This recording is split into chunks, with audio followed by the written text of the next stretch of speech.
Yo tengo un gran interés en la educación y quiero pensar que todas las personas tenemos este gran interés en la educación.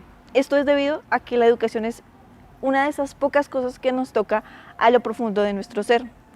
Igual que el dinero, la religión, la política, entre muchas otras que nos unen y nos dividen al mismo tiempo. En parte la educación es importante para nosotros debido a que es esta la que nos llevará a este futuro incierto que no entendemos, pero es extraordinario llevarlo a pensar. Si lo piensan bien, los niños que entraron a estudiar este año se jubilarán alrededor del 2085. Y eso si no repiten algún año. Y es extraordinario pensar que educamos a estos niños para un futuro que realmente no sabemos. A pesar de que la tecnología ha avanzado tanto, aún estamos muy inciertos en qué pasará en unos años. Yo quiero hablar, otra cosa que nos unen es la extraordinaria capacidad que tienen los niños. Creo que todos estamos de acuerdo con eso. Los niños tienen una gran capacidad de adquirir información tremendamente rápida y manejarla según cómo lo ven, ¿sí? Por ejemplo, Serena Lindbergh, ella es extraordinaria. Encontró una habilidad en la que ella puede dominarla completamente, pero eso no quiere decir que sea excepcional. Ella simplemente encontró una habilidad y la explotó según cómo lo hace. Hay muchas formas de encontrar esa habilidad. Quiero hablar de la creatividad y la educación. Mi opinión es que la creatividad es importante en la educación, como la alfabetización. Escuché una historia hace poco y la verdad me pareció extraordinaria. Habla sobre una chica en clase de artes. Ella tenía 6 años y normalmente nunca prestaba atención en ninguna clase, pero en la de artes siempre prestaba atención. Y ese día la profesora notó que ella no prestaba atención, ¿sí? Sino estaba envuelta en su cuaderno dibujando. Y la profesora se sintió tan intrigada que fue hasta el puesto de ella y se sentó y le dijo, ¿qué estás haciendo? La niña le respondió, estoy dibujando a Dios. Ella le pareció irónico que una niña tan pequeña le dijera que estaba dibujando a Dios y le contestó como, pero si nadie sabe cómo es Dios. La niña le respondió, espere unos minutos y lo va a entender, va a saber cómo es Dios. Hace unos años mi hermano se ganó la interpretación de José en la hora de Navidad. No era un papel grande, ni siquiera hablaba. Pero bueno, como sea. Creo que todos recordamos la parte de los 3 Reyes Magos, ¿cierto? Bueno, los niños que la interpretaban pusieron una caja enfrente del pesebre, el altar del niño Jesús.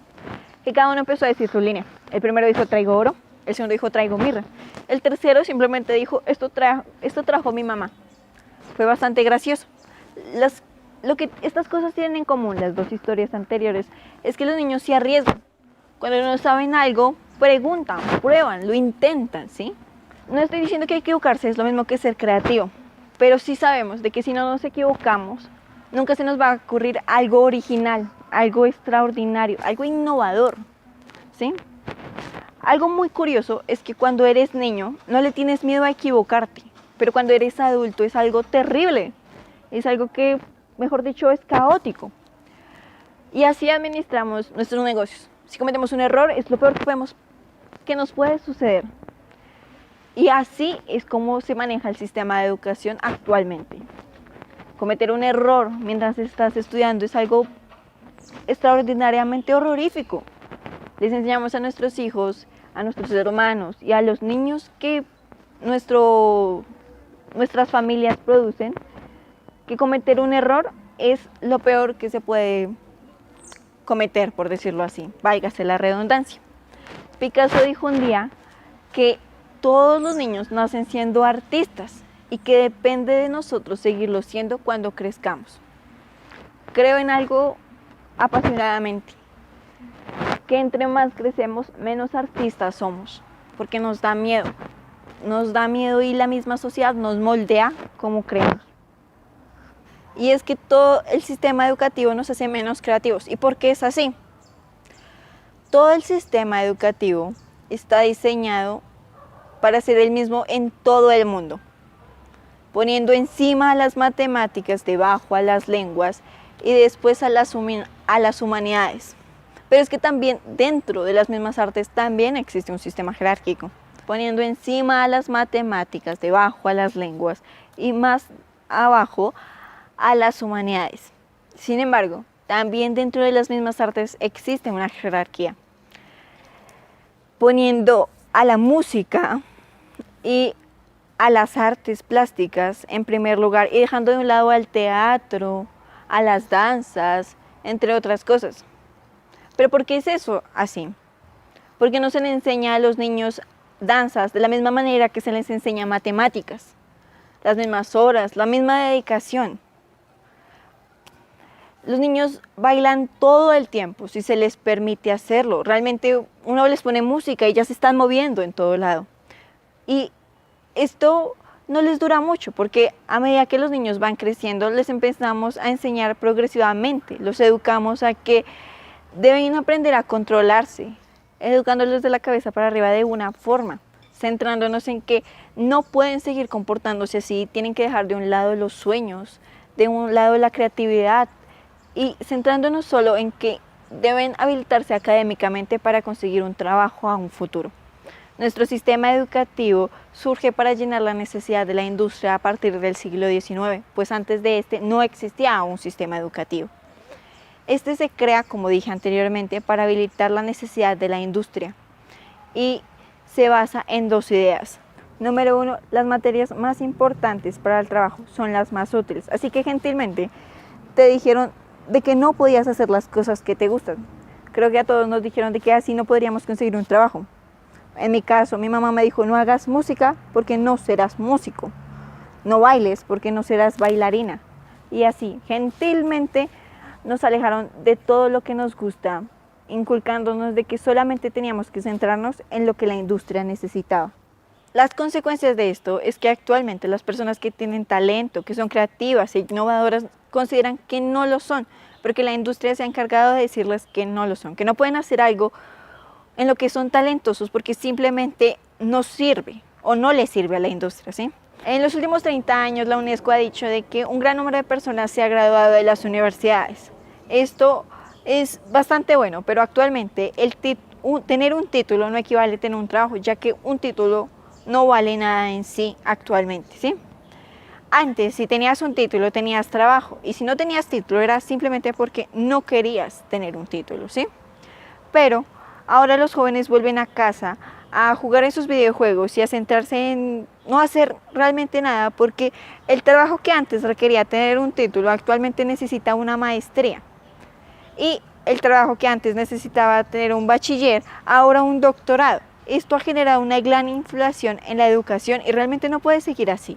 Si seguimos pidiendo más y más cosas, los jóvenes nunca van a terminar de estudiar y nunca van a generarle grandes ganancias a la industria, ¿sí? La historia de Gillian Lynne es bastante interesante.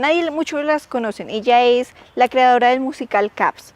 Su historia es interesante ya que cuando ella era niña y estudiaba en un colegio común y corriente, siempre la hacían a un lado porque ella no se podía quedar quieta. Era bastante hiperactiva y los profesores siempre la hacían a un lado. Le decían como esa niña no sirve, esa niña no se sabe comportar. Y obligaron a la madre a llevarla a un doctor. El doctor simplemente dijo que se salieran. Le hizo todos los exámenes pertinentes y le dijo a la madre que esperara afuera. Mientras él estaba en el consultorio, prendió un radio y lo dejó prendido, ¿sí? Y dejó a la niña sola. La observaron por un rato y la madre le preguntó al doctor cómo ella está enferma y el doctor le dijo, ella es una bailarina. Lo mejor que puede hacer es inscribirla a una escuela de danzas. Gillian cuenta que cuando la inscribieron a esa academia se sentía que ese era su lugar. Había personas igual que ellas, que simplemente les encantaba, o sea, no podían tener o pensar sin tener que moverse. Y ella decía, ese es mi lugar. Encontré alrededor de una serie de personas que son como yo.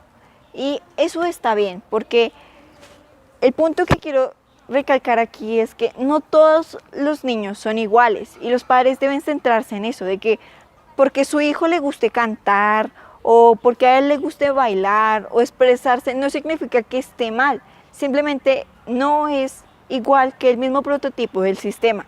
No puedes poner a un artista estudiando contaduría cuando no se va a sentir bien y cuando simplemente va a ser algo en lo que él no se siente bien, ¿sí? No podemos seguir explotando las mentes de los niños igual que como explotamos la tierra, buscando algo que no existe sin darnos cuenta de lo que tenemos frente a nuestros ojos. Mi opinión es que deberíamos cambiar el sistema latinoamericano.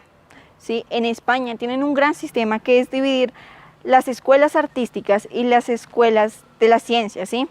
Separándolos para que cuando el niño salga de primaria simplemente entre a la que consideran o la que hace parte de su ser y así no pierdan tiempo y tampoco se pierda dinero en la industria. Gracias.